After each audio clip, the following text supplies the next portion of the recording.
So here we have the Mini 5-door hatchback on a 68 plate. I'm going to start off by hopping inside the car and running through some controls first of all. Just briefly before we climb in to run through some controls, I think it's well worth seeing the boot space for this car. So we've got a 60/40 split folding rear seat, as you can see, but you can increase the space even further by folding this tray section, which then stores behind those seats or completely removes. And as you can see, we have plenty of boot space when you do that. Okay, now that we're inside the car, we're going to start with the dials. On the left-hand side, we have the rev counter, we have the speedometer in the middle, and the fuel gauge over on the right-hand side. Also in the middle, you can see the total miles of this car, which are 13,582. At the very top, in that central section, it will show you what gear this car is in. It's an automatic, so we're in park at the moment.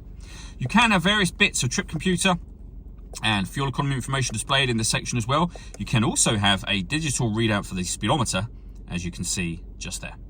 We back out to the steering wheel. On the left hand side we have speed limiter, and on the right hand side we have stereo and phone controls. You can only use the phone controls once you pair up the phone to the car, which is done over on the screen in the center just here under the phone icon, and then manage mobile devices and follow the instructions on screen from there.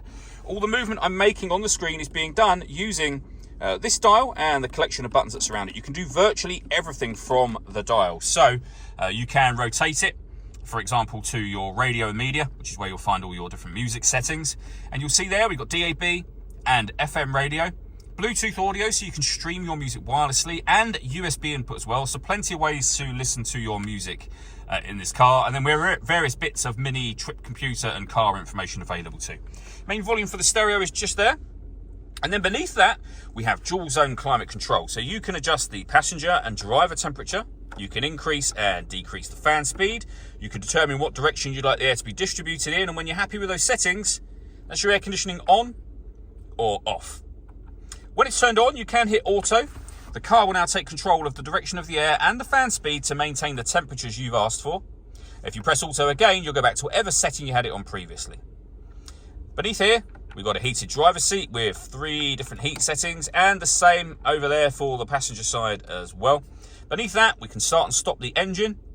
We can turn the traction control on and off as well, and the stop and start for the car. So this car is designed to cut out when it's stationary in traffic to save you fuel. That system is turned off when that light shows. We have a 12-volt charging socket, USB input, and then the gear lever for the fully automatic gearbox, as well as a couple of cup holders just there as well. All that leaves me to say is thank you for taking the time to watch this video. If you'd like to come and see the car in person and have a test drive, please feel free to call either of our MJA sites. We'd love to hear from you soon.